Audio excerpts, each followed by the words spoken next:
Atlantic महासागर, जिसे कभी अमेरिका की अजेय शक्ति का किला माना जाता था, आज वहीं से उठ रही है ऐसी हलचल जो पूरी दुनिया के पावर मैप को हिला देने वाली है। लहरें सिर्फ पानी की नहीं हैं, ये लहरें हैं युद्ध की, रणनीति की और उस बदलाव की जिसे दुनिया दशकों से टालती आ रही थी। अटलांटिक में पहली दरार, एक तरफ ब्रिक्स की खामोश लेकिन घातक चालें, दूसरी तरफ नाटो के 23 देशों के युद्धपोत, और इन सबके बीच नेतृत्व कर रहा है भारत। हाँ, वही भारत जिसे कभी सिर्फ रीजन पावर कहा जाता था, आज अटलांटिक में अमेरिकी झंडे के सामने भारत की अगुवाई में पूरी दुनिया खड़ी है। अमेरिका के लिए यह सिर्फ सैन्य चुनौती नहीं, यह मनोवैज्ञानिक युद्ध है। अमेरिकी नौसेना बैकफुट पर। खबरें आ रही हैं कि अमेरिका के कई युद्धपोत या तो अगवा हो चुके हैं या फिर रणनीतिक तौर पर निष्क्रिय कर दिए गए हैं। भारत और रूस की संयुक्त आक्रामकता ने अमेरिकी नेवी के कमांड स्ट्रक्चर को झकझोर कर रख दिया है।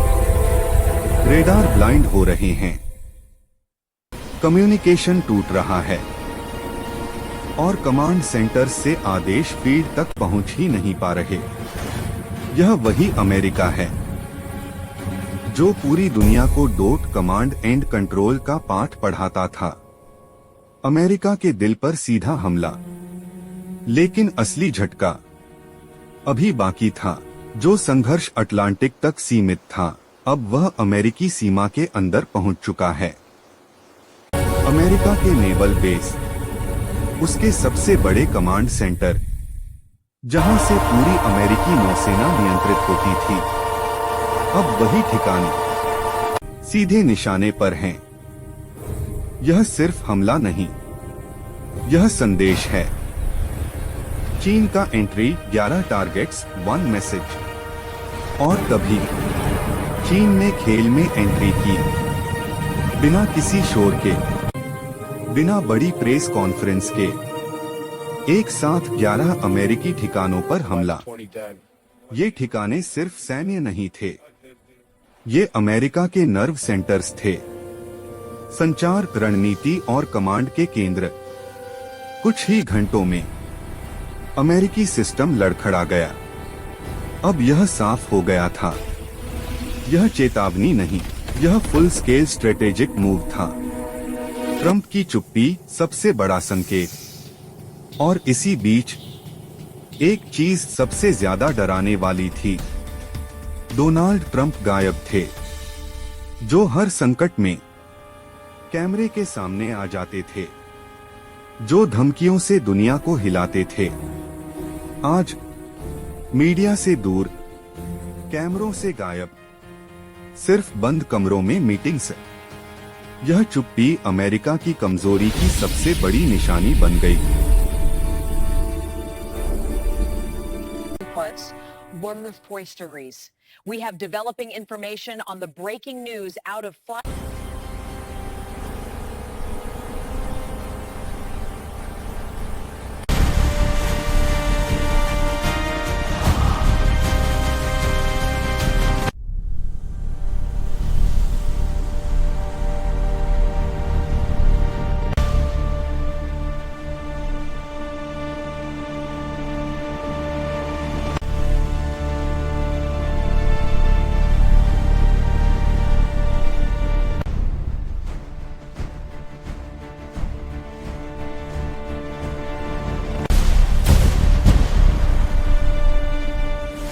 का ऐतिहासिक मोड़। इतिहास में पहली बार नाटो अमेरिका के साथ नहीं, भारत के नेतृत्व में खड़ा दिखा।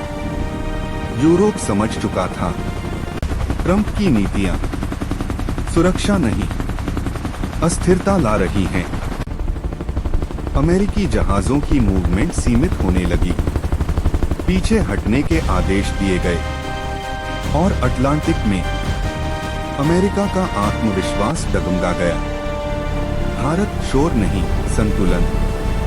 भारत ने ना युद्ध की घोषणा की, ना आक्रामक बयान दिए। भारत का संदेश साफ था, यह किसी देश के खिलाफ नहीं, यह एक तरफा वर्चस्व के खिलाफ है। यही संयम भारत की सबसे बड़ी ताकत बन गया। दुनिया ने पहली बार देखा, शक्ति बिना शोर के भी दिखाई जा सकती है। रूस की खामोश चांद। रूस इस पूरे खेल का सबसे खतरनाक खिलाड़ी।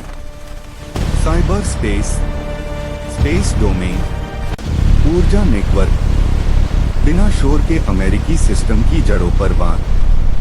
डेटा देरी से पहुंच रहा है, सैटेलाइट्स लड़खड़ा रही हैं, और कुछ सेकंड की देरी अब तबाही बन सकती है। अमेरिका अंदर से टूटता हुआ। समुद्र के बाद अब असर अर्थव्यवस्था पर। शिपिंग रूट बदलने लगे, इंश्योरेंस कंपनियां पीछे हटने लगी, शेयर बाजार कांपने लगे, डॉलर पर दबाव बढ़ गया। अमेरिका वही स्थिति झेल रहा है जिससे वह दशकों से दुनिया को डराता रहा। अमेरिका की अपील भारत से मध्यस्थता, और फिर सबसे चौंकाने वाला मोड़, अमेरिका ने भारत से मध्यस्थता मांगी। टैरिफ वॉर खत्म करने के संकेत, भारत दौरे की बातें और बातचीत की भाषा, यह वही अमेरिका है We must act now जो with दुनिया precision को and शर्तें resolve. देता था। The situation demands आज our immediate attention. वही अमेरिका संतुलन की गुहार लगा रहा है। एक नया युग शुरू। दुनिया अब समझ चुकी है, यह सिर्फ युद्ध नहीं, यह युग परिवर्तन है। एक ध्रुवीय व्यवस्था टूट रही है, बहुध्रुवीय दुनिया जन्म ले रही है। भारत, रूस और चीन अब सिर्फ प्रतिक्रिया नहीं देते, दिशा तय करते हैं। Ending Cliff hanger. सवाल अब सिर्फ एक है, क्या अमेरिका इस नई हकीकत को स्वीकार करेगा या फिर टकराव का रास्ता चुनेगा? क्योंकि जो तूफान अटलांटिक से उठा है वह अब पूरी दुनिया की दिशा बदलने वाला है। अगला अध्याय और भी ज्यादा खतरनाक और निर्णायक होने वाला है।